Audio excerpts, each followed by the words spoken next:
విఆర్ఎస్గా join అయ్యాము. మేము 2014లో join అయ్యాము. ఇంతవరకు మాకు ప్రమోషన్స్ లేవు, శాలరీలు పెంచలేదు. మేము జాయిన్ అయిన దగ్గర నుంచి అదే 10,500కి జీతాలకి చేస్తున్నాము. మాకు పార్ట్ టైం అని చెప్తున్నారు, కానీ మేము ఫుల్ టైము వీఆర్ఓల కంటే ఎక్కువే పనిచేస్తున్నాము.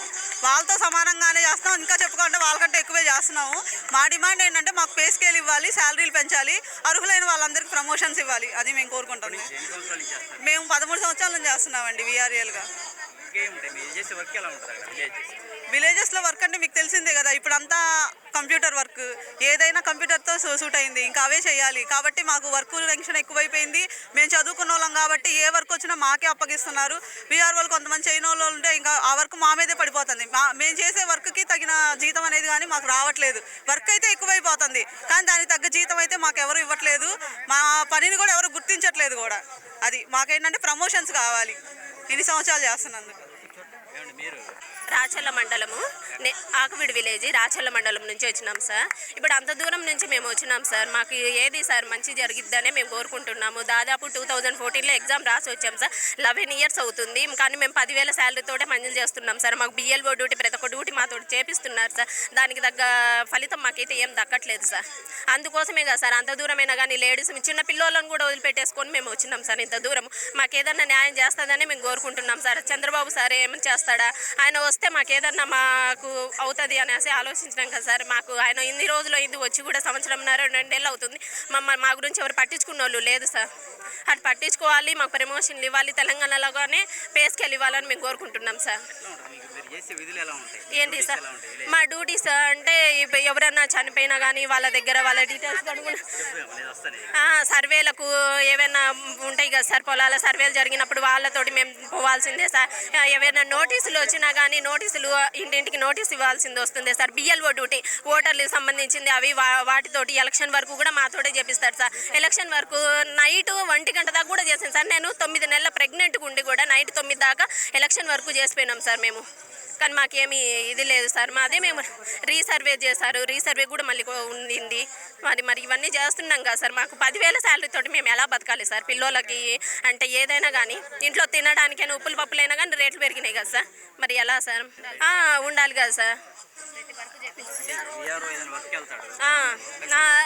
వెళ్ళాలి కదా సార్. విఆర్ఏలుగా మీరు ఉన్నారు కదా, ఊర్లో ఉన్న వాళ్ళ విషయాలు, వాళ్ళ డీటెయిల్స్ అన్నీ మా దగ్గరే కదా సార్ ఉండేది. విఆర్ఏలే కదా దగ్గర ఉండి చెప్పాలి. ఇది పలానోళ్ళ పొలము, పలానోళ్ళది సర్వే నెంబర్ అని చెప్పాల్సింది మేమే కదా సార్ దగ్గర ఉండి. ఏది జరిగినా కానీ అక్కడికి ఎవరైనా చనిపోయినా కానీ ఆ వ్యక్తికి సంతకం కావాలంటే విఆర్ఏ సంతకం, పోస్ట్ మార్టం చేయాలన్నా కానీ విఆర్ఏ సంతకం పెడితేనే సార్ పోస్ట్ మార్టం చేసేది. 10,000 సార్. మరి ఎంత ఇదిగా ఉండిద్దో మీరు ఆలోచన. సార్ ఇచ్చారు సార్, ఏం చెప్పలేదు. ఇంతకుముందు జగన్ సార్ కూడా ప్రమోషన్లు ఇచ్చారు, కానీ మమ్మల్ని ఏం పట్టించుకోలేదు. తీసుకున్న వాళ్ళు వెళ్ళిపోయారు. కనీసం మాకు శాలరీ పెంచింది లేదు, పే స్కేల్ ఇచ్చింది. ఈ కూటమి ప్రభుత్వం అన్నా ఏదన్నా మాకు న్యాయం జరిగిద్దని మేము కోరుకుంటున్నాం సార్. మేము విఆర్ఏగా 2014 నుంచి జాయిన్ అయ్యాము. ఇప్పటికి మేము జాయిన్ అయ్యి కూడా 10 సంవత్సరాలు దాటిపోయింది. మాకు కనీస వేతనం, పే స్కేల్ కూడా లేకుండా 10,000తోనే మేము వెట్టి చాకరీ మేము చేస్తున్నాము. ప్రతి పుట్టిన అప్పటి సర్టిఫికేట్ నుంచి చనిపోయే సర్టిఫికేట్ వరకు మా ఆఫీస్ నుంచి ఏదైనా ఇన్ఫర్మేషన్ వెళ్ళాలి. ప్రతిదీ ఊర్లో ఏం జరిగినా, ప్రతి ఊర్లో ఏ విషయం జరిగినా కూడా మాతోనే చేపించుకునే సంక్షేమ అందరికీ సంక్షేమం అందించే మాకే సంక్షేమ పథకంలో మేము కార్డులలో ఉండట్లేదు. మాకు వచ్చే జీతం కనీస జీతం 10,000 అండి. 10,000 మేము ఇంటి రెంటు, వాటర్కి, పాలకి, పిల్లలకి కనీస సౌకర్యాలు కూడా మేము మా ఇంట్లో వరకు అది జరగట్లేదు.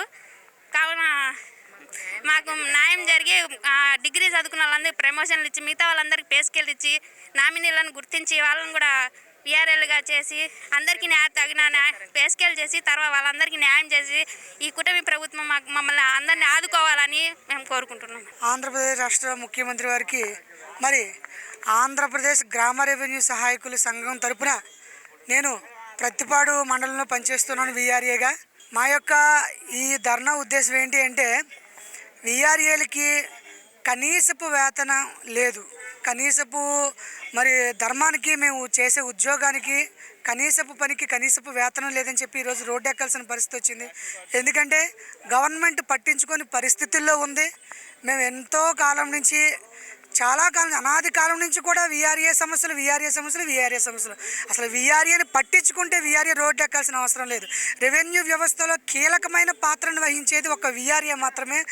మరి ముఖ్యంగా వినియోగించుకున్నాం. ఎందుకు అని అంటే గ్రామ స్థాయిలో అట్టడుగున ఒక విఆర్ఏ మాత్రమే సరైన ఆ యొక్క వివరణ తీసుకొచ్చి పై స్థాయి వరకు మీ పథకాలన్నిటినీ కూడా ప్రజల వరకు చేర్చే ఆ యొక్క విధానాన్ని అనువర్తించేది. మీరు పైన సంతకాలు పెట్టచ్చు, కానీ పని మాత్రం మేమే చేస్తామని చెప్పేసి మీకు విన్నవించుకుంటున్నాం. గ్రామంలో మీరు గత ప్రభుత్వాలు ఇంకా ప్రభుత్వాలు రకరకాల ఉద్యోగాలను ప్రవేశపెట్టారు, కానీ మమ్మల్ని మీరు వాడుకోకుండా మీ ప్రభుత్వ వ్యవస్థలు నడిపించుకోలేకపోయారు. అనాది కాలం నుంచి కూడా చాలా కష్టపడి పనిచేస్తున్నాం. సార్ ఒక్కసారి గుర్తుపెట్టుకోండి, 11,000 రూపాయలకి ఎలా బ్రతుకుతామని అనుకుంటున్నారో ఒక్కసారి సీఎం గారు ఆలోచించండి. మీరు పప్పులు ఉప్పులు రేట్లు ప్రతిదీ పెంచుతున్నారే కానీ విఆర్ఏ జీతం మాత్రం పెంచలేకపోతున్నారు. 11,000 రూపాయలకి ఆఖరికి మీ కారు డ్రైవర్ కూడా పనిచేయలేరు. అలాంటిది మీ రెవెన్యూ వ్యవస్థని మీ ప్రభుత్వాన్ని నడిపిస్తున్నామంటే ఒక్కసారి మా విఆర్ఏలను గమనించాల్సిందిగా కోరి ప్రార్థిస్తున్నాం. మరి ఇదే విధంగా మా యొక్క విఆర్ఏలకి అర్హులైన వాళ్ళందరికీ కూడా ప్రమోషన్ కావాలని చెప్పేసి మేము రోడ్డు ఎక్కాం.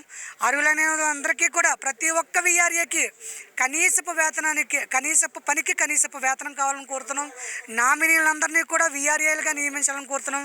అలాగే మరి డిఏలు మాకు రావాల్సినవన్నీ కూడా ఏరియాస్ ప్రతి ఒక్కటి కూడా మాకు రావాలని కోరి ప్రార్థిస్తున్నాం.